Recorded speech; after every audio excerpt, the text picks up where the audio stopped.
नमस्कार। आज हम बात करेंगे पटना के उस ऐतिहासिक बदलाव की जो न सिर्फ शहर के रूप रंग को बदलेगा बल्कि इसके पर्यावरण और पर्यटन और स्थानीय अर्थव्यवस्था को भी दिशा निर्देश देगा। हम बात कर रहे हैं समग्र उद्यान योजना की, जिसके तहत जेपी गंगा पथ यानी कि पटना के मरीन ड्राइव को एक हरित और जीवंत रिवर फ्रंट में तब्दील किया जा रहा है। जी हाँ, इस योजना का उद्देश्य और विशेषताएं आपको बताती हूँ। करीब 387 करोड़ की इस महत्वाकांक्षी योजना का मकसद है गंगा किनारे बने जेपी गंगा पथ को न केवल एक सुंदर पर्यटन स्थल बनाना बल्कि इसे पारिस्थिति के दृष्टि से भी समृद्ध बनाना। इस परियोजना के तहत निम्नलिखित सुविधाएं विकसित की जाएंगी, वो भी मैं आपको बताती हूँ। 7 किलोमीटर लंबा हरित प्रोमेनेड होगा ये।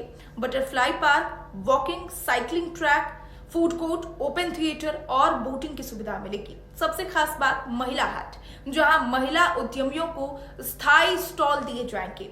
8 हेक्टेयर में फैला एक थीम आधारित नक्षत्र गार्डन, जिसमें 27 खगोलीय नक्षत्रों का प्रतिनिधित्व किया जाएगा।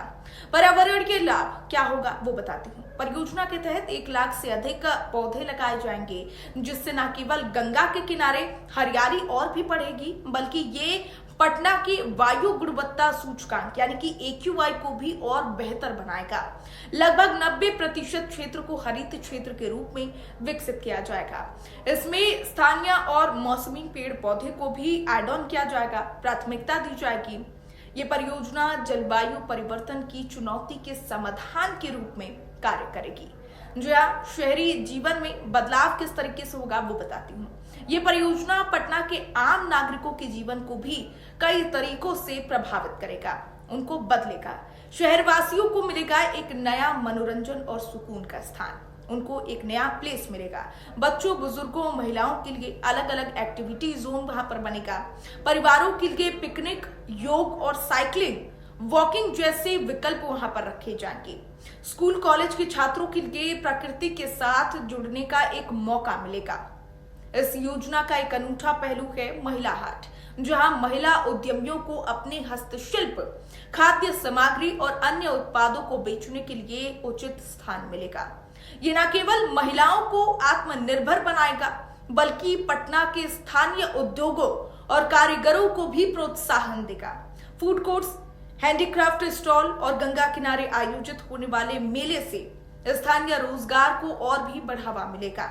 इस योजना से पटना में घरेलू और अंतर्राष्ट्रीय पर्यटन को भी बढ़ावा मिलेगा। गंगा आरती, नाव विहार, नक्षत्र उद्यान जैसे आकर्षण का केंद्र रहेंगे। पटना को एक नया टूरिस्ट डेस्टिनेशन बना सकते हैं। ये क्षेत्र धार्मिक, सांस्कृतिक और मनोरंजन का एक संगम बन जाएगा, जो बिहार की छवि को राष्ट्रीय और अंतर्राष्ट्रीय स्तर पर सुधारने में मदद करेगा। राज्य सरकार और नगर विकास विभाग इस प्रोजेक्ट को विश्वसनीय स्तर पर इसको उतारने की कोशिश कर रहे हैं। पर्यावरण विशेषज्ञ, शहरी योजनाकारों और आर्किटेक्ट्स की मदद ली जा रही है। योजना को इस तरह डिजाइन किया जा रहा है जिससे ये लंबी अवधि तक एक टिकाऊ बना रहेगा। इसमें सौर ऊर्जा आधारित लाइटिंग, वाटर हार्वेस्टिंग और अपशिष्ट प्रबंधन की भी व्यवस्था यहाँ पर की जा रही है। समग्र उद्यान योजना केवल एक इंफ्रास्ट्रक्चर प्रोजेक्ट नहीं है बल्कि ये बिहार की सोच, इसकी प्रकृति से जुड़ाव और लोगों के जीवन की गुणवत्ता सुधारने का एक सार्थक प्रयास है। तो क्या आप तैयार हैं एक नए हरित और खूबसूरत पटना के लिए? अपनी राय कमेंट सेक्शन में जरूर दें। क्या आपको लगता है ये योजना पटना की पहचान को बदल देगी? नमस्कार।